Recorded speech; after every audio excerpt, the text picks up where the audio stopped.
ಕರ್ನಾಟಕದಲ್ಲಿ ಭುಗಿಲೆದಿದ್ದ ಹಿಜಾಬ್ ವಿವಾದಕ್ಕೆ ಹೈಕೋರ್ಟ್ನ ಪೂರ್ಣ ಪೀಠ ಬ್ರೇಕ್ ಹಾಕಿದ್ದು ತರಗತಿಯಲ್ಲಿ ಹಿಜಾಬ್ಗೆ ಅವಕಾಶ ಇಲ್ಲ ಅಂತ ತೀರ್ಪಿನಲ್ಲಿ ಉಲ್ಲೇಖ ಮಾಡಿದೆ. 8 ನಿಮಿಷಗಳಲ್ಲೇ ತೀರ್ಪು ಪ್ರಕಟಿಸಿದ ತ್ರಿಸದಸ್ಯ ಪೀಠ 6 ವಿದ್ಯಾರ್ಥಿನಿಯರ ವಾದವನ್ನ ತಳ್ಳಿ ಹಾಕಿದೆ. ಒಟ್ಟು 129 ಪುಟಗಳ ತೀರ್ಪಿನಲ್ಲಿ ಹಿಜಾಬ್ ವಿವಾದದ ಹಿಂದೆ ಕಾಣದ ಕೈಗಳ ಕೈವಾಡ ಇದೆ ಅಂತಾನು ಹೇಳಿದೆ ಕೋರ್ಟ್.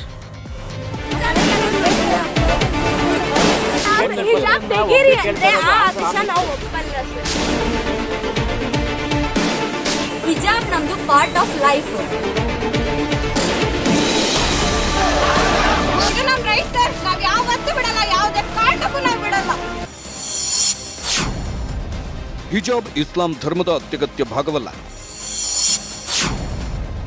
ಎಲ್ಲಾ ವರ್ಗದವರು ಸಮವಸ್ತ್ರ ಸಂಹಿತೆ ಪಾಲಿಸಿ.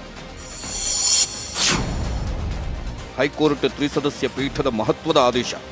11 ದಿನ, 10 ವಕೀಲರು, 100 ಪ್ರಕರಣಗಳು, ಹಲವು ತೀರ್ಪುಗಳು, ವಾದ ಪ್ರತಿವಾದಗಳನ್ನು ಸಮಾಧಾನವಾಗಿ ಕೇಳಿದ್ದ ಹೈಕೋರ್ಟ್ ತ್ರಿಸದಸ್ಯ ಪೀಠ ಇವತ್ತು ಸರ್ಕಾರದ ಸಮವಸ್ತ್ರ ನಿಯಮವನ್ನ ಎತ್ತಿ ಹಿಡಿದಿದೆ.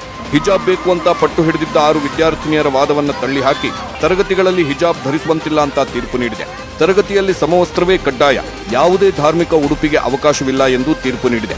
ವಾದ ಪ್ರತಿವಾದದ ವೇಳೆ ಉದ್ಭವಿಸಿದ್ದ 4 ಪ್ರಮುಖ ಪ್ರಶ್ನೆಗಳಿಗೂ ತ್ರಿಸದಸ್ಯ ಪೀಠ ಉತ್ತರ ನೀಡಿದೆ.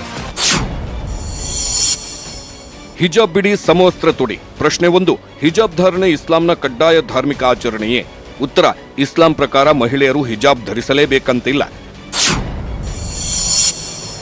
ಪ್ರಶ್ನೆ 2, ಯೂನಿಫಾರ್ಮ್ ನಿಗದಿ ಅಭಿವ್ಯಕ್ತಿ ಸ್ವಾತಂತ್ರ್ಯಕ್ಕೆ ಧಕ್ಕೆಯಾಗ್ತಿದೆಯಾ? ಉತ್ತರ, ಸಮವಸ್ತ್ರವನ್ನ ಯಾವ ವಿದ್ಯಾರ್ಥಿಯೂ ವಿರೋಧಿಸುವಂತಿಲ್ಲ. ಪ್ರಶ್ನೆ 3, ರಾಜ್ಯ ಸರ್ಕಾರದ ಆದೇಶ ಅರ್ಥಹೀನವೇ, ಕಾನೂನು ಬಾಹಿರವೇ? ಉತ್ತರ, ಆದೇಶ ಹೊರಡಿಸಲು ಸರ್ಕಾರಕ್ಕೆ ಸಂಪೂರ್ಣ ಹಕ್ಕಿದೆ. ಪ್ರಶ್ನೆ 4, ಉಡುಪಿ ಕಾಲೇಜಿನಿಂದ ಕಾನೂನು ಉಲ್ಲಂಘನೆಯಾಗಿದೆ. ಉತ್ತರ, ಆಡಳಿತ ಮಂಡಳಿ ಅಂದ್ರೆ ಸಿಡಿಸಿಗೆ ಸಮವಸ್ತ್ರ ನಿಗದಿಪಡಿಸುವ ಹಕ್ಕಿದೆ. ಹೀಗೆ ತುಂಬಾ ಸರಳವಾಗಿ ಎಲ್ಲರಿಗೂ ಮನದಟ್ಟಾಗುವಂತೆ ಹೈಕೋರ್ಟ್ ತ್ರಿಸದಸ್ಯ ಪೀಠ ತೀರ್ಪು ನೀಡಿದೆ. ಜೊತೆಗೆ 129 ಪುಟಗಳ ತೀರ್ಪಿನಲ್ಲಿ ಪ್ರಮುಖವಾಗಿ 10 ಅಂಶಗಳನ್ನು ಉಲ್ಲೇಖಿಸಿದೆ. ಹಿಜಾಬ್ ಸಾಂಸ್ಕೃತಿಕ ಭಾಗವೇ ಹೊರತು ಕಡ್ಡಾಯ ಅಲ್ಲ. ಹಿಜಾಬ್ ಒಪ್ಪುವುದು ಬಿಡುವುದು ಅವರವರಿಗೆ ಬಿಟ್ಟಿದ್ದು. ಸಾಮಾಜಿಕ ಮತ್ತು ಧಾರ್ಮಿಕ ಬದುಕನ್ನು ಪ್ರತ್ಯೇಕಿಸಲು ಸಾಧ್ಯವಿಲ್ಲ. ಧರ್ಮದ ವ್ಯಾಖ್ಯಾನ ಸೀಮಿತವಾಗಿರಬೇಕೇ ಹೊರತು ಅತ್ಯಗತ್ಯ ಅಲ್ಲ. ಅಂಬೇಡ್ಕರ್ ಅವರೇ ಧರ್ಮದ ಬಗ್ಗೆ ಹಲವು ಸಲ ಉಲ್ಲೇಖಿಸಿದ್ದಾರೆ. ಹಿಜಾಬ್ ಧರಿಸುವುದು ಸಾಂವಿಧಾನಿಕ ಮೌಲ್ಯಕ್ಕೆ ಅನುಗುಣವಾಗಿಲ್ಲ. ಕಾನೂನು ಅಂದ್ರೆ ಬಿಳಿ ಹಾಳೆಯ ಮೇಲಿನ ಕಪ್ಪು ಶಾಯಿ ಥರ ಅಲ್ಲ. ಹಿಜಾಬ್ ಕಡ್ಡಾಯ ಅಂತ ಖುರಾನ್ ಎಲ್ಲಿಯೂ ಷರತ್ತು ಹಾಕಿಲ್ಲ. ಮಹಿಳೆಯರ ಮೇಲಿನ ದೌರ್ಜನ್ಯ ತಡೆಯುವ ಸಲಹೆ ಖುರಾನ್ನಲ್ಲಿದೆ. ಶಿಕ್ಷಣ ನೀಡುವ ಸರ್ಕಾರಕ್ಕೆ ಸಮವಸ್ತ್ರ ರೂಪಿಸುವ ಹಕ್ಕು ಕೂಡ ಇದೆ.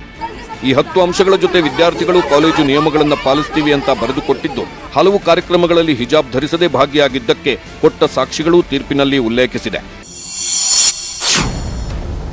ಹಿಜಾಬ್ ವಿವಾದದಲ್ಲಿ ಕಾಣದ ಕೈಗಳ ಕೈವಾಡ.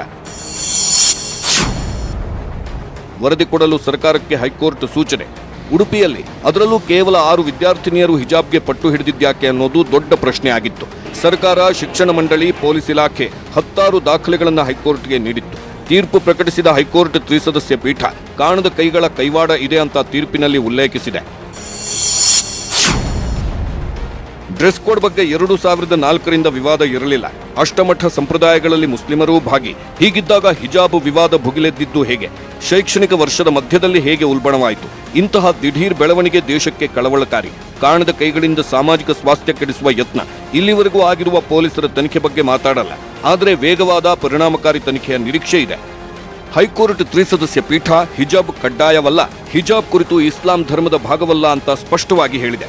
ಹಿಜಾಬ್ ಅಷ್ಟೇ ಅಲ್ಲ, ಯಾವುದೇ ಧರ್ಮದ ಸಂಕೇತದ ವಸ್ತ್ರಗಳನ್ನು ಧರಿಸಿ ತರಗತಿಗೆ ಬರುವಂತಿಲ್ಲ ಅಂತ ಸ್ಪಷ್ಟಪಡಿಸಿದೆ. Bureau report, news 18 Kannada. High court ತರಗತಿಯಲ್ಲಿ ಹಿಜಾಬ್ಗೆ ಅವಕಾಶ ಇಲ್ಲ ಅಂತ ತೀರ್ಪನ್ನ ಕೊಟ್ಟಿದೆ. ಆದರೆ ಹೈಕೋರ್ಟ್ ಪೂರ್ಣ ಪೀಠದ ತೀರ್ಪನ್ನೇ ಅರ್ಜಿ ಹಾಕಿದ್ದ 6 ವಿದ್ಯಾರ್ಥಿನಿಯರು ಪ್ರಶ್ನೆ ಮಾಡಿದ್ದಾರೆ. ಹಿಜಾಬ್ ಇಲ್ಲದೆ ಕ್ಲಾಸ್ಗೆ ಹೋಗಲ್ಲ ಅಂತ ಹೇಳ್ತಾ ಇದ್ದಾರೆ. ಕೆಲ ಮುಸ್ಲಿಂ ಸಂಘಟನೆಗಳು ಹೈಕೋರ್ಟ್ ತೀರ್ಪು ಪ್ರಶ್ನಿಸಿ ಸುಪ್ರೀಂ ಕೋರ್ಟ್ ಮೆಟ್ಲನ್ನ ಹತ್ತೋಕೆ ಹೊರಟಿದೆ. ಅಂದು ಹೈಕೋರ್ಟ್ನಲ್ಲಿ ನ್ಯಾಯ ಸಿಗುತ್ತೆ ಅಂತ ಹೋದ್ರು. ಇಂದು ಹೈಕೋರ್ಟ್ನಿಂದ ಅನ್ಯಾಯ ಅಂತ ಯು ಟರ್ನ್. ನಮಗೆ ಹಿಜಾಬ್ ಬೇಕು. ನಮ್ಮ ಕುರಾನ್ ಹೇಳಿದ ಮೇಲೆ ನಮಗೆ ಅದು ಫೈನಲ್ ಸರ್. ಹಿಜಾಬ್, we want to wear hijab and enter the classroom and write the exam. ನಾವು ಫೈಟ್ ಮಾಡ್ತೇವೆ. All the legal ways will try and will fight for our justice. ಕರ್ನಾಟಕವನ್ನಷ್ಟೇ ಅಲ್ಲ ಇಡೀ ದೇಶವನ್ನೇ ಉಡುಪಿ ಕಡೆ ತಿರುಗಿ ನೋಡುವಂತೆ ಹಿಜಾಬ್ ಪ್ರಕರಣವನ್ನ ದೊಡ್ಡದು ಮಾಡಿದ್ದ 6 ವಿದ್ಯಾರ್ಥಿನಿಯರು ಇವ್ರೆ. ಹಿಜಾಬ್ ವಿಷಯದಲ್ಲಿ ಹೈಕೋರ್ಟ್ನಲ್ಲಿ ನ್ಯಾಯ ಸಿಗುತ್ತೆ ಅಂತ ಹೇಳಿದ್ದ ಇದೇ ವಿದ್ಯಾರ್ಥಿನಿಯರು ಈಗ ಹೈಕೋರ್ಟ್ ತೀರ್ಪನ್ನೇ ಪ್ರಶ್ನೆ ಮಾಡ್ತಿದ್ದಾರೆ. ನಮಗೆ ನ್ಯಾಯ ಸಿಕ್ಕಿಲ್ಲ, ಹಿಜಾಬ್ ತೆಗಿಯಲ್ಲ, ಕ್ಲಾಸ್ಗೆ ಹೋಗಲ್ಲ. ತೀರ್ಪಿನಲ್ಲಿ ಸರ್ಕಾರದ ಹಸ್ತಕ್ಷೇಪ ಇದೆ, ಸರ್ಕಾರ ಒತ್ತಡ ಹಾಕಿದೆ. ಕೋರ್ಟ್ ಆದೇಶ ಸರ್ಕಾರದ ಸೂಚನೆ ಪಾಲಿಸಲ್ಲ ಅಂತ ತೀರ್ಪಿನ ಬಳಿಕ ಸುದ್ದಿಗೋಷ್ಠಿ ಮಾಡಿ ಸ್ಟೇಟ್ಮೆಂಟ್ ಕೊಟ್ಟಿದ್ದಾರೆ. ಹೈಕೋರ್ಟಿಗೆ ಹೋದದ್ದು ಅವರಿಗೆ ಅಪ್ರೋಚ್ ಮಾಡಿದ್ದು ಅಂಡ್ ನಮಗೆ ತುಂಬಾ ಭರವಸೆ ಇತ್ತು that we will get justice in high court. ಆದ್ರೆ ಅನ್ಫಾರ್ಚುನೇಟ್ಲಿ ನಮಗೆ ಸಿಕ್ಲಿಲ್ಲ. ನಾವು ಹಿಜಾಬ್ ತೆಗೆದು ನಾವು ಕ್ಲಾಸ್ ಒಳಗೆ ಹೋಗುದಿಲ್ಲ. ನಮಗೆ ಹಿಜಾಬ್ ಬೇಕು ಅಂಡ್ ನಾನು ಫೈಟ್ ಮಾಡ್ತೇನೆ, ಅದಕ್ಕೆ ಎಷ್ಟಾಗ್ತದೆ ಅಷ್ಟು ಫೈಟ್ ಮಾಡ್ತೇನೆ. ಎವ್ರಿ ಲೀಗಲ್ ವೇ ಅಲ್ಲಿ ಫೈಟ್ ಮಾಡ್ತೇನೆ. ಇವತ್ತಿದು ಯಾವ್ದು ವರ್ಡಿಗೆ ಬಂದಿದೆ ಅದೊಂದು ಪ್ರೆಷರ್ ಇಂದ ಬಂದಿದೆ ಐ ಫೀಲ್. ಯಾಕೆಂದ್ರೆ ನಾವು ಯಾವಾಗ ಪಿಟಿಷನ್ ಹಾಕಿದ್ದೇವೆ ಹೈಕೋರ್ಟಿಗೆ 31st, ಆವಾಗ ಒಂದು ಸರ್ಕ್ಯುಲರ್ ಬಂದಿದೆ ಗವರ್ಮೆಂಟ್ ಇಂದ ದಟ್ ಯೂನಿಫಾರ್ಮ್ ಸಮವಸ್ತ್ರ is compulsory, which should be come like starting ಅಕಾಡೆಮಿಯಲ್ಲಿ ಬರಬೇಕಿತ್ತು ಅದು ಸರ್ಕ್ಯುಲರ್. ಆದ್ರೆ ನಾವು ಹೈಕೋರ್ಟಿಗೆ ಹೋದಾಗ ಅದು ಸರ್ಕ್ಯುಲರ್ ತರ್ತಾರೆ. ನಾವು ನಮ್ಮ ಕುರಾನ್ ಅನ್ನು ಫಾಲೋ ಮಾಡುದು. ನಮ್ಮ ಕುರಾನ್ ಹೇಳಿದ ಮೇಲೆ ನಮಗೆ ಅದು final sir. We are just trying to let them know that what is written in our Quran and our religion expects. ಕೇಳಿದ್ರಲ್ಲ, ಹೈಕೋರ್ಟ್ 3 ಸದಸ್ಯ ಪೀಠದ ತೀರ್ಪನ್ನೇ ವಿದ್ಯಾರ್ಥಿನಿಯರು ಅನುಮಾನಿಸಿದ್ದಾರೆ. ಸರ್ಕಾರದ ಹಸ್ತಕ್ಷೇಪ ಇದೆ ಎಂದಿರೋ ವಿದ್ಯಾರ್ಥಿನಿಯರು ಸುಪ್ರೀಂ ಕೋರ್ಟ್ಗೆ ಅರ್ಜಿ ಸಲ್ಲಿಸಿದ್ದಾರೆ. ವಿದ್ಯಾರ್ಥಿಗಳ ಹೇಳಿಕೆಗೂ ಮುನ್ನ ಸಿಎಫ್ಐ ಸಂಘಟನೆಯವರು ನ್ಯಾಯಮೂರ್ತಿಗಳ ಮೇಲೆ ಒತ್ತಡ ಇದೆ ಅಂತ ಕೋರ್ಟ್ ತೀರ್ಪನ್ನೇ ಪ್ರಶ್ನೆ ಮಾಡಿದ್ದಾರೆ. ಒತ್ತಡ ಇದೆ ಅಂತಲ್ಲ, ಅದು ಸ್ಪಷ್ಟ ಕಾಣ್ತಾ ಇದೆ ನಮ್ಗೆ. ಇದರಲ್ಲಿ ಹಿಜಾಬ್ ಮತ್ತು ಚೈತ್ರ ಶಾಲೆಗೆ ತುಲನೆ ಮಾಡಿಕೊಂಡು ಒಂದು ಇಂಟ್ರಿಮ್ ಆರ್ಡರ್ ಮಾಡ್ತಾರೆ. ಅವತ್ತೇ ನಮಗೆ ಅನ್ಕೊಳ್ಳುತ್ತೆ ಯಾವ ತರ ಹೈಕೋರ್ಟ್ ಅಲ್ಲಿ ಇವತ್ತು ಡಿಸಿಷನ್ ಬರುತ್ತೆ ಅನ್ನುವಂಥದ್ದು. ಇದು ಬಹಳ ಸ್ಪಷ್ಟವಾಗಿ ಕಾಣುತ್ತೆ. ಇದೊಂದು ಒತ್ತಡದ ಮೇರೆಗೆ ಕೊಟ್ಟಿರುವಂತಹ ತೀರ್ಪಾಗಿರ್ಬಹುದು, ಇಲ್ಲದ್ರೆ ಇದನ್ನು ಒಪ್ಪುವಂತ ವಿಚಾರ ಅಲ್ಲ. ಕರ್ನಾಟಕದ ಹೈಕೋರ್ಟ್ ಅಲ್ಲಿ ಈ ತರದೊಂದು ಜಡ್ಜಿಮೆಂಟ್ ಬರುತ್ತೆ ಅಂತ ಹೇಳಿದ್ರು ಯಾವ್ದು ಕೂಡ ಎಕ್ಸ್ಪೆಕ್ಟ್ ಮಾಡೋದಂತ ವಿಚಾರ ಇದೆ. ಸುಪ್ರೀಂ ಕೋರ್ಟ್ ಹೋಗ್ಬೇಕಾ, ಅದು ಯಾವ ತರ ಲೀಗಲ್ ಫೈಟ್ ಮಾಡಬೇಕಂತ ಹೇಳುವ ವಿಚಾರದಲ್ಲಿ ಡಿಸ್ಕಷನ್ ಮಾಡಿಕೊಂಡು ಮುಂದೆ ಹೋಗ್ತೇವೆ ನಾವು. ಹೈಕೋರ್ಟ್ ತೀರ್ಪು ಪ್ರಶ್ನಿಸಿ ಸುಪ್ರೀಂ ಕೋರ್ಟ್ಗೆ ಅರ್ಜಿ. ಕುರಾನ್ನಲ್ಲಿ ಹಿಜಾಬ್ ಧರಿಸುವುದು ಕಡ್ಡಾಯವಲ್ಲ ಅಂತ ಹೇಳಿದೆ. ಹಿಜಾಬ್ ಬಿಟ್ಟು ಸಮವಸ್ತ್ರ ಧರಿಸಿ ಅಂತ ಹೈಕೋರ್ಟ್ 3 ಸದಸ್ಯ ಪೀಠ ತೀರ್ಪು ನೀಡುತ್ತಿದ್ದಂತೆ ಸುಪ್ರೀಂ ಕೋರ್ಟ್ಗೆ ಸಾಲು ಸಾಲು ಮೇಲ್ಮನವಿ ಅರ್ಜಿಗಳು ಹೋಗಿವೆ. 6 ವಿದ್ಯಾರ್ಥಿನಿಯರು ಈಗಾಗಲೇ ಸುಪ್ರೀಂ ಕೋರ್ಟ್ಗೆ ವಕೀಲರ ಮೂಲಕ ಅರ್ಜಿ ಹಾಕಿದ್ರೆ, ಉಡುಪಿಯ 182 ಮಸೀದಿಗಳ ಒಕ್ಕೂಟನೂ ಸುಪ್ರೀಂ ಕೋರ್ಟ್ಗೆ ಮೇಲ್ಮನವಿ ಹಾಕಿದೆ. ಕುರಾನಲ್ಲೇ ಸ್ಪಷ್ಟವಾಗಿ ಹೇಳಿದೆ, ಹಿಜಾಬ್ ಅದು ಕಡ್ಡಾಯ, ಒಬ್ಬ ಮುಸ್ಲಿಂ ಮಹಿಳೆಗೆ ಹಿಜಾಬ್ ಕಡ್ಡಾಯ ಅಂತ ಹೇಳಿ ಏನಿದೆ. ಈಗ ಉಚ್ಚ ನ್ಯಾಯಾಲಯದ ತೀರ್ಪು ಬಂದಿದೆ, ಸುಪ್ರೀಂ ಕೋರ್ಟ್ ಇದೆ, ಸರ್ವೋಚ್ಚ ನ್ಯಾಯಾಲಯ ಇದೆ.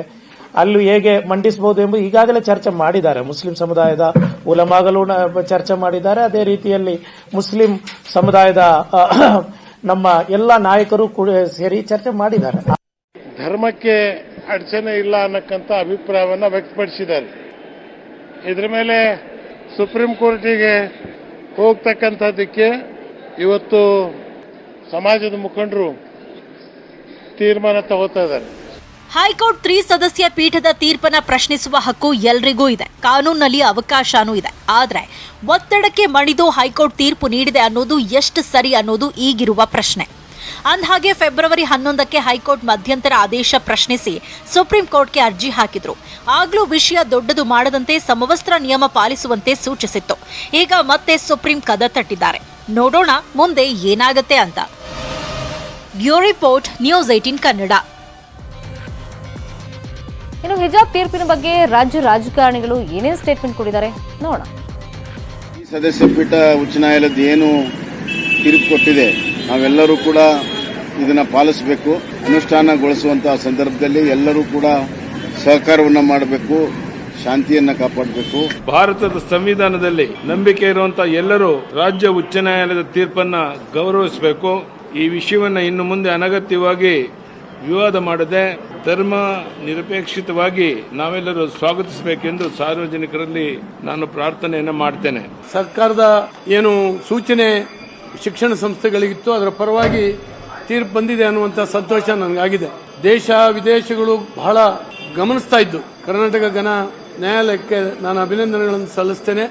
ಯಾವುದೇ ತೀರ್ಪು ಬಂದರೂ ನಾವು ಆ ವರ್ಡಿಕ್ಟ್ ಅನ್ನ ಫಾಲೋ ಮಾಡ್ತೀವಿ. ಖಂಡಿತ ನಾವು ಸರ್ಕಾರದ ನಿಲುವಿನ ಪರ ಬರುತ್ತೆ ಅಂತ ನ್ಯಾಚುರಲ್ ಆಗಿ ಯಾರೇ ಒಬ್ರು ಕೋರ್ಟಿನಲ್ಲಿ ಫೈಟ್ ಮಾಡ್ತಿರುವಂತವ್ರು ನಮ್ಮ ಪರ ಬರುತ್ತೆ ಅನ್ನುವಂಥದ್ದು ನ್ಯಾಚುರಲ್ ನಿರೀಕ್ಷೆ. ಅದು ಸರ್ಕಾರದ ಒಂದು ಆದೇಶ ಏನಿದೆ ಅದನ್ನು ಎತ್ತಿ ಹಿಡಿದಿದೆ. ಇದು ನಿಜವಾಗಿ ಸರ್ಕಾರ ಆದೇಶ ಸರಿ ಇತ್ತು ಅಂತ ಹೇಳುವುದಕ್ಕೆ ಒಂದು ಪುಷ್ಟಿ ನೀಡುತ್ತದೆ. ಎರಡನೇದು, ನಮ್ಮ ಕಾಲೇಜ್ ಅಭಿವೃದ್ಧಿ ಸಮಿತಿಯ ನಿರ್ಣಯವನ್ನು ಎತ್ತಿ ಹಿಡಿದಿದೆ. ಸರ್ಕಾರಿ ಮಹಿಳಾ ಕಾಲೇಜಿನ 6 ವಿದ್ಯಾರ್ಥಿನಿಯರು ಏನು ಆಕ್ಷೇಪವನ್ನ ಸಲ್ಲಿಸಿದ್ರು ಅದನ್ನ ಹೈಕೋರ್ಟ್ ವಜಾ ಮಾಡಿದೆ. ನಮ್ಮ ದೇಶದ ಹೈಕೋರ್ಟ್ ತೀರ್ಪುಗಳ ಪೈಕಿ ಮುಂದೆ ಯಾವ ಕಾಲಕ್ಕೂ ಉಲ್ಲೇಖ ಆಗುವಂತ ತೀರ್ಪಾಗಲಿಕ್ಕಿದೆ. ಇದೊಂದು ಐತಿಹಾಸಿಕವಾದಂತಹ ತೀರ್ಪಾಗಲಿಕ್ಕಿದೆ. ಡಿಸಿಷನ್ ಆಫ್ ದಿ ಹೈಕೋರ್ಟ್ ಬಗ್ಗೆ ನಾನು ಕಾಮೆಂಟ್ ಮಾಡಕ್ ಹೋಗಲ್ಲ. ಹೈಕೋರ್ಟ್ ಆರ್ಡರ್ಸ್ ಏನಾಗಿದೆ, ಜಜ್ಮೆಂಟ್ ಏನಾಗಿದೆ ಅನ್ನೋದು ನಾನು ಪೂರ್ಣ ಓದಿಲ್ಲ. ಅದು ಓದಿದ ಮೇಲೆ ರಿಯಾಕ್ಟ್ ಮಾಡ್ತೀವಿ. ಕೋರ್ಟ್ ಆದೇಶಕ್ಕೆ ಎಲ್ಲರೂ ತಲೆ ಬಾಗಬೇಕು. ಕೋರ್ಟ್ ಆದೇಶ ಏನ್ ಬಂದಿದೆ ಅಂತ ನಾನು ನೋಡ್ತೀನಿ ಡೀಟೇಲ್. ತೀರ್ಪೇನೇ ಬಂದಿದ್ರು ಕೂಡ ಹೆಚ್ಚಿನ ಜವಾಬ್ದಾರಿ ಇವತ್ತು ಸರ್ಕಾರದ ಮೇಲಿದೆ. ಹಿಜಾಬ್ ಇರ್ಬೋದು, ಕೇಸರಿ ಶಾಲ್ ಇರ್ಬೋದು, ವಿವಾದವನ್ನ ಈಗ ಏನು ತ್ರಿಸದಸ್ಯ ಪೀಠ ಕೊಟ್ಟಿದ್ದಾರೆ, ನಾವು ಹೈಕೋರ್ಟ್ ಆದೇಶನ ಪಾಲನೆ ಮಾಡೋಣ. ಆದ್ರೆ ಇವಾಗ ಸದ್ಯಕ್ಕೆ ಎಕ್ಸಾಮ್ಸ್ಗಳಿವೆ, ಅದ್ರ ಮೇಲೆ ಹೆಚ್ಚು ಗಮನ ಕೊಡಬೇಕು ಅಂತ ತಮ್ಮ ಮುಖಾಂತರ ನಾನು ಅವರಿಗೆ ಮನವಿ ಮಾಡ್ತೀನಿ. ಇವತ್ತು ಸದ್ಯಕ್ಕೆ ಕೋರ್ಟ್ನ ಆದೇಶ ಏನಿದೆ ನಾವೆಲ್ಲರೂ ಪಾಲಿಸಬೇಕಾಗಿರ್ತಕ್ಕಂಥದ್ದು ನಮ್ಮ ಕರ್ತವ್ಯ ಇದೆ. ಸರ್ಕಾರ ಇಂಥ ಒಂದು ತೀರ್ಪಿನ ಹಿನ್ನೆಲೆಯಲ್ಲಿ ಯಾವ ರೀತಿಯಲ್ಲಿ ಸಾಮರಸ್ಯ ಉಂಟು ಮಾಡ್ತಕ್ಕಂಥದ್ದಕ್ಕೆ ಅವ್ರು ತೀರ್ಮಾನ ಮಾಡ್ತಾರೆ, ಕಾದ್ ನೋಡೋಣ. ಹೈಕೋರ್ಟ್ ಏನು ತೀರ್ಪು ಕೊಟ್ಟಿದ್ದಾರೋ ತೀರ್ಪನ್ನು ಒಪ್ಪಿಕೊಂಡು ನಾವೆಲ್ಲರೂ ಶಾಂತಿಯುತವಾಗಿ ಮಕ್ಕಳು ಮತ್ತು ಪೇರೆಂಟ್ಸ್ ನೆಮ್ಮದಿಯಿಂದ ಶಾಂತಿಯಿಂದ ವಿದ್ಯಾಭ್ಯಾಸ ನಡ್ಕೊಂಡು ಹೋಗ್ಲಿಕ್ಕೆ ಅವಕಾಶ ಮಾಡಬೇಕು ಅಂತ ಹೇಳಿ ನನ್ನ ನಿಲುವನ್ನು ಹೇಳಿ. ಇನ್ನು ಕೋರ್ಟ್ ತೀರ್ಪಿನ ಬಗ್ಗೆ ಸರ್ಕಾರಿ ವಕೀಲ ಪ್ರಭುಲಿಂಗ ನಾವದಗಿ ಮೆಚ್ಚುಗೆಯನ್ನ ವ್ಯಕ್ತಪಡಿಸಿದ್ರೆ, ಅರ್ಜಿದಾರರ ಪರ ವಕೀಲ ಸಜ್ಜನ್ ಪೂವಯ್ಯ ತೀರ್ಪು ಸಮಾಧಾನ ತಂದಿಲ್ಲ ಅಂತ ಹೇಳಿದ್ದಾರೆ. ರಾಜ್ಯ ಸರ್ಕಾರ ಅಥವಾ ಯಾವುದೇ ಒಂದು ಶೈಕ್ಷಣಿಕ ಸಂಸ್ಥೆ ಸಮವಸ್ತ್ರವನ್ನು ವಿಧಿಸುವುದು ರೀಸನಬಲ್ ರೆಸ್ಟ್ರಿಕ್ಷನ್ ಅಂತ ಹೋಲ್ಡ್ ಮಾಡಿದ್ದಾರೆ. ಸರ್ಕಾರದ ಆದೇಶನೂ ಚಾಲೆಂಜ್ ಆಗಿತ್ತು 5/2/2022ಕ್ಕೆ, ಅದನ್ನು ಅಪ್ಹೋಲ್ಡ್ ಮಾಡಿದ್ದಾರೆ. ಹೀಗಾಗಿ ಒಂದು ರೀತಿಯಿಂದ ಈ ಕಾಂಟ್ರವರ್ಸಿ ಮುಕ್ತಾಯಗೊಂಡಿದೆ ಅಂತ ಹೇಳ್ಬೋದು. ಸ್ಕೂಲಿನಲ್ಲಿ ಸಮಾನತೆಯನ್ನು ತರಲಿಕ್ಕೆ, ಯೂನಿಫಾರ್ಮಿಟಿ ಅಂಡ್ ಕೊಹೆಸಿವ್ನೆಸ್ ಅನ್ನು ತರಲಿಕ್ಕೆ ಒಂದು ಯೂನಿಫಾರ್ಮ್ ಪ್ರಿಸ್ಕ್ರೈಬ್ ಮಾಡಬಹುದು. ಅದರಲ್ಲಿ ಹಿಜಾಬ್ ಅನ್ನು ಹಾಕಲೇಬೇಕು, ನೀವು ಹಿಜಾಬ್ ಹಾಕಿಕೊಂಡೇ ನಾನು ಬರ್ತೀನಿ ಅನ್ನುವಂತಹ ಅಧಿಕಾರ ಯಾವ ಮಗುಗೂ ಇಲ್ಲ ಅನ್ನುವ ತೀರ್ಪನ್ನ ನಮ್ಮ ಉಚ್ಚ ನ್ಯಾಯಾಲಯವು ಇವತ್ತು ನೀಡಿದೆ. ರಾಜ್ಯ ಸರ್ಕಾರ ಮತ್ತಷ್ಟು ಸುದ್ದಿ ನೋಡೋಣ ಬ್ರೇಕ್ ಆದ್ಮೇಲೆ.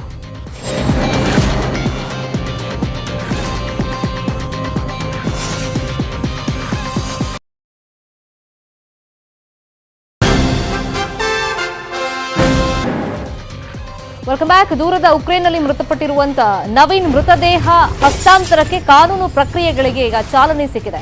ಕಾರ್ಕಿವ್ ಆಸ್ಪತ್ರೆಯಿಂದ ವೆನೆತ್ಸಿಯಾಗೆ ನವೀನ್ ಮೃತದೇಹ ರವಾನೆಯಾಗಿದೆ. ಉಕ್ರೇನ್ನಿಂದ ಕರುನಾಡಿಗೆ ಶೀಘ್ರದಲ್ಲೇ ನವೀನ್ ಮೃತದೇಹ ಬರುವಂತ ನಿರೀಕ್ಷೆಗಳಿದೆ. 2 ದಿನಗಳ ಹಿಂದಷ್ಟೇ ಮೃತದೇಹ ತರೋದಕ್ಕೆ ಪ್ರಧಾನಿ ಸೂಚನೆಯನ್ನ ಕೊಟ್ಟಿದ್ರು. ಕಾರ್ಕಿವ್ನಿಂದ 740 ಕಿಲೋಮೀಟರ್ ದೂರದಲ್ಲಿ ವೆನೆತ್ಸಿಯಾಗೆ ಈಗ ಶಿಫ್ಟ್ ಆಗಿದೆ. ವೆನೆತ್ಸಿಯಾ ನಗರದ ಆಸ್ಪತ್ರೆಯಲ್ಲಿ ಸದ್ಯಕ್ಕೆ ನವೀನ್ ಮೃತದೇಹ ಇದೆ. ಇಲ್ಲಿರುವಂತ ಪೋಷಕರು ಅದೇ ಮನವಿ ಮಾಡ್ಕೊಳ್ತಾ ಇದ್ದಿದ್ದು, ಕೊನೆ ಬಾರಿಗೆ ಮಗನ ಮುಖ ನೋಡೋದಕ್ಕೆ ಅವಕಾಶ ಮಾಡಿಕೊಡ್ಬೇಕು ಸರ್ಕಾರ ಅಂತ. ಈಗ ಕಾನೂನು ಪ್ರಕ್ರಿಯೆ ಆರಂಭ ಆಗಿದೆ. ಇನ್ನು ಈ ಬಗ್ಗೆ ನ್ಯೂಸ್ 18 ಕನ್ನಡಕ್ಕೆ ನವೀನ್ ತಂದೆ ಶೇಖರಪ್ಪ ಜ್ಞಾನಗೌಡರ್ ಮಾಹಿತಿ ಕೊಟ್ಟಿದ್ದಾರೆ. ನಮ್ಮ ರಿಪೋರ್ಟರ್ ಅವರನ್ನು ಮಾತನಾಡಿಸಿದ್ದಾರೆ, ಕೇಳೋಣ. ಇದು ನವೀನ್ ಏನಾದ್ರು ಬಾಡಿ ತರ್ಲಿಕ್ಕೆ ಏನಾದ್ರು ಇದು ಮಾಡಿದಾರೆ ಸರ್? ನವೀನ್ದು ಬಾಡಿದು ಅದೇ ಸರ್, ನಿನ್ನೆ ಅಂಬಾಸಿಯಿಂದ ಕಾಲ್ ಮಾಡಿದ್ರು. ಅವರು ಸ್ವಲ್ಪ ಏನೋ ಪೇಪರ್ ವರ್ಕ್ ಎಲ್ಲ ನಡೀತಾ ಇದೆ, ಬರುತ್ತೆ ಅಂತ ಹೇಳ್ತಿದ್ರು ಸರ್. ಒಟ್ಟು ಅದ್ ಯಾಕಂದ್ರೆ ಅಲ್ಲಿ ನಮ್ಮ ಆಫೀಸ್ದಾಗ ಏನೋ ಬರಾಕತ್ತದ ಅಂತ ಏನೋ ಅಂದ್ರಂತ ಅಲ್ಲೇ. ಬಟ್ ಅದು ಅವ್ರ ತಂದೆಗೆ ಇವ್ರ ಒಟ್ಟು ಪೇರೆಂಟ್ಸ್ ಗೆ ಗೊತ್ತಿರ್ಬೋದು ಅಂತಂದ್ರು. ಅದಕ್ಕೆ ನಿಮ್ಗೆ ಫೋನ್ ಮಾಡಿದ್ರೆ ಗೊತ್ತಾಗ್ತಂತ ಫೋನ್ ಮಾಡಿದ್ರು. ಇಲ್ಲ, ಅಂಬೇಸಿ ಅವರು ನಿನ್ನೆ ಕಾಲ್ ಮಾಡಿ ನಮ್ದು ಅಡ್ರೆಸ್ ಅದೆಲ್ಲ ತಗೊಂಡ್ರು, ಆಧಾರ್ ಕಾರ್ಡ್ ನಂಬರ್ ಅದೆಲ್ಲ ಕೇಳಿದ್ರು, ಕೊಟ್ವಿ. ಅದೇ ಒಟ್ಟು ಪೇಪರ್ ಡಾಕ್ಯುಮೆಂಟೇಶನ್ ವರ್ಕ್ ನಡೀತಾ ಇದೆ. ಅದು ಫರ್ದರ್ ಡೆವಲಪ್ಮೆಂಟ್ಸ್ ಏನಾಗುತ್ತೆ ನಿಮ್ಗೆ ಇನ್ಫಾರ್ಮ್ ಮಾಡ್ತೀವಿ ಅಂತ ಹೇಳಿದೆ ಸರ್. ಮತ್ತೆ ಇದುವರೆಗೂ ಏನು ಮುಂದಿಂದ ಏನಾಯ್ತು ಅಂದ್ರೆ ಇನ್ನು ಬಂದಿಲ್ಲ. ಸರಿ ಸರ್, ಸರಿ ಸರ್. ಇವರು ಹೊರಟ್ಟಿ ಅವರು ಬಂದಾಗ ಸ್ವಲ್ಪ ಇದನ್ನ ಮಾಡಿದ್ರು, ಅವರು ಹೇಳಿದ್ರು ಅದೇ ಪ್ರೊಸೆಸ್ ನಡೀತಾ ಇದೆ ಅಂತ ಹೇಳಿದ್ರೆ. ಬಟ್ ಎಕ್ಸಾಕ್ಟ್ ಆಗಿ ಏನಾಗಿದೆ, ಯಾವಾಗ ಬರುತ್ತೆ ಅಂತ ಇನ್ನು ಇನ್ಫಾರ್ಮೇಶನ್ ಇಲ್ಲ ಸರ್. ಇಲ್ಲ, ಹೋಪ್ಸ್ ಇದೆ ಒಟ್ಟು ಅವ್ರು. ಯಾಕಂದ್ರೆ ನಿನ್ನೆ ಅಲ್ಲಿ ನಮ್ಮ ಇಂಡಿಯನ್ ಉಕ್ರೇನ್ ಇಂದ ಅವರೇ ಕಾಲ್ ಮಾಡಿದ್ರು, ಅಡ್ರೆಸ್ ತಿಳ್ಕೊಂಡು ಆಧಾರ್ ನಂಬರು ಅದೇ ಪೇಪರ್ ವರ್ಕ್ ನಡೀತಾ ಇದೆ ಅಂತ ಹೇಳಿದ್ದಾರೆ ಸರ್ ಅಷ್ಟೇ. ನವೀನ್ ಮೃತದೇಹ ಹಸ್ತಾಂತರಕ್ಕೆ ಕಾನೂನು ಪ್ರಕ್ರಿಯೆಗೆ ಚಾಲನೆ ಸಿಕ್ಕಿದೆ. ಯಾಕಂದ್ರೆ ನವೀನ್ ತಂದೆ ನ್ಯೂಸ್ 18 ಜೊತೆ ಮಾತನಾಡುವಾಗ ಆ ಬಗ್ಗೆ ಕನ್ಫರ್ಮೇಷನ್ ಕೊಟ್ಟಿದ್ದಾರೆ. ಯಾಕಂದ್ರೆ ಎಂಬಸಿ ಅವರು ಕಾಲ್ ಮಾಡಿದ್ದು ಇವರ ಅಡ್ರೆಸ್ ಮತ್ತೆ ಆಧಾರ್ ನಂಬರ್ ಎಲ್ಲ ತಗೊಂಡಿದ್ದಾರೆ. ಈಗ ಒಂದು ದೇಶದಿಂದ ಮತ್ತೊಂದು ದೇಶಕ್ಕೆ ಮೃತದೇಹ ಹಸ್ತಾಂತರ ಮಾಡಬೇಕಂತಂದ್ರೆ ಅದಕ್ಕೆ ಒಂದಿಷ್ಟು ಕಾನೂನು ಕೂಡ ಇರುತ್ತೆ. ಸೊ ಅದನ್ನೆಲ್ಲ ಫುಲ್ಫಿಲ್ ಮಾಡಬೇಕಾಗುತ್ತೆ. ಈಗ ಪೇಪರ್ ವರ್ಕ್ ನಡೀತಾ ಇದೆ. ಇದು ಇವತ್ತಿನ ಅಗ್ರ ರಾಷ್ಟ್ರೀಯ ವಾರ್ತೆ. ಇದೀಗ ಬಿಗ್ ಸ್ಟೋರಿ ನೋಡೋ ಟೈಮ್. ನೋಡ್ತಾ ಇರಿ ನ್ಯೂಸ್ 18 ಕನ್ನಡ. ಜಾಲ ನಮ್ಮದು, ಬಲ ನಿಮ್ಮದು.